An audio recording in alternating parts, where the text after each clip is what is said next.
സേഫാണ്, ഒന്നും തൊടാൻ പോകുന്നില്ല, ഇവരാരും തൊടാൻ പോകുന്നില്ല. ഇത്രയും നാളായിട്ട് ഒരു നോട്ടീസ് പോലും. ഈ മാസപ്പടി വിവാദം പുറത്തു വന്നിട്ട് എത്ര നാളായി? ഞങ്ങളാരും ഉന്നയിച്ച ആരോപണം അല്ലല്ലോ. ഒരു സ്റ്റാറ്റ്യൂട്ടറി അതോറിറ്റി അല്ലേ, രണ്ടാമതൊരു സ്റ്റാറ്റ്യൂട്ടറി അതോറിറ്റി, അവരാണ് ഇത് കണ്ടുപിടിച്ച് തെളിവുകൾ സഹിതം പറഞ്ഞത്. എന്നിട്ട് ഒരു ഏജൻസി ഒരു നോട്ടീസ് പോലും അവർക്ക് കൊടുത്തില്ലല്ലോ. കൊടുത്തിട്ടില്ലല്ലോ. അച്ഛനും കൊടുത്തിട്ടില്ല, മകൾക്കും കൊടുത്തിട്ടില്ല, രണ്ടുപേർക്കും കൊടുത്തിട്ടില്ല ഒരു നോട്ടീസ് പോലും. ഈ സംഭവവുമായി ബന്ധപ്പെട്ട ഈ അല്ലാത്ത കമ്പനിക്കും ആളുകൾക്ക് കൊടുത്തിട്ടുണ്ട്. ഇവരിലെത്തില്ല, ഒരു അന്വേഷണം ഇവരിലെത്തില്ല. കാരണം അത് ഒത്തുതീർപ്പാക്കാൻ വേണ്ടിയിട്ടുള്ള ഇടനിലക്കാർ ഡൽഹിയിലുണ്ട്.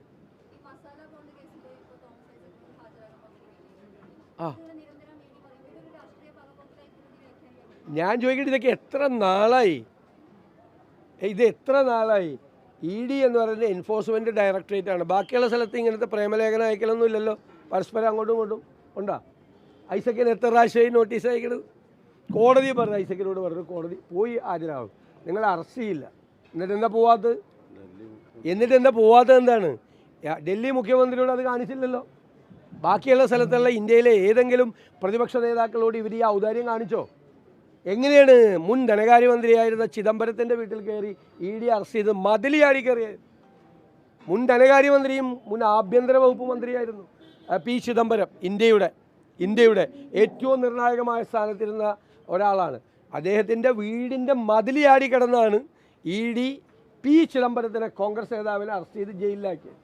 അദ്ദേഹം പണ്ട് അമിത്ഷായെ ജയിലിലാക്കിയിരുന്നു, ആഭ്യന്തരമന്ത്രിയായിരുന്നപ്പോൾ. ആ ദേഷ്യം തീർക്കാൻ വേണ്ടി അമിത്ഷാ കിടന്നതിനേക്കാൾ ഒരു ദിവസം കൂടുതൽ അദ്ദേഹത്തെ ജയിലിൽ കിടത്തി. ആ ആവേശമൊന്നും കേരളത്തിൽ ഡി കെ ശിവകുമാർ, കർണാടകത്തിലെ ഉപമുഖ്യമന്ത്രി, അവരോടൊക്കെ ഇ ഡി കാണിച്ചത് എന്താ? കെജ്രിവാളിനോട് കാണിക്കുന്നത് എന്താ? അതൊന്നും അല്ലല്ലോ ഇവിടെ ഈ പ്രേമലേഖനം അയക്കുന്നത് പോലെയാണ് നോട്ടീസ് അയച്ചുകൊണ്ടിരിക്കുന്നത്. ഈ മുഖ്യമന്ത്രിയുടെ കേസിൽ, മാസപ്പടി കേസിൽ നോട്ടീസ് പോലും അയച്ചിട്ടില്ല, ഒരു നോട്ടീസ് പോലും ഉണ്ടായിട്ടില്ല. എത്രയോ നാളായി ഈ സംഭവം നടന്നത്. ഇപ്പം തെരഞ്ഞെടുപ്പ് അടുക്കുമ്പോൾ UDF മുന്നോട്ട് വച്ചിരിക്കുന്ന ഒരു പ്രധാന കാര്യം, കേരളത്തിലെ CPM-ഉം സംഘപരിവാർ നേതൃത്വവും തമ്മിൽ അവിഹിതമായൊരു ബാന്ധവമുണ്ട്. അത് കേരളത്തിലെ ജനങ്ങൾക്കറിയാം. അതിനുള്ള തെളിവുകൾ ഞങ്ങൾ ഹാജരാക്കി. SNC ലാവ്ലിൻ കേസ് 38 പ്രാവശ്യം മാറ്റിവെച്ചത്, കരുവന്നൂർ ED അന്വേഷണം, സ്വർണ്ണക്കള്ളക്കടത്ത് കേസിലെ കേസ്, ലൈഫ് മിഷൻ കോഴ കേസ്, സുരേന്ദ്രൻ്റെ കുഴൽപ്പണ കേസ്, ഇതെല്ലാം ഞങ്ങൾ തെളിവായി ഉയർത്തിക്കൊണ്ടുവന്നു. ഏറ്റവും അവസാനം LDF കൺവീനർ തന്നെ വന്ന് BJPയുടെ സ്ഥാനാർത്ഥികളെക്കുറിച്ചുള്ള പ്രഭാഷണവും നടത്തി. അപ്പോൾ എല്ലാ വ്യക്തമായി. പിന്നെ അവർ തമ്മിലുള്ള ബിസിനസ് പാർട്ട്ണർഷിപ്പ് അവർ രണ്ടുപേരും സമ്മതിച്ചു.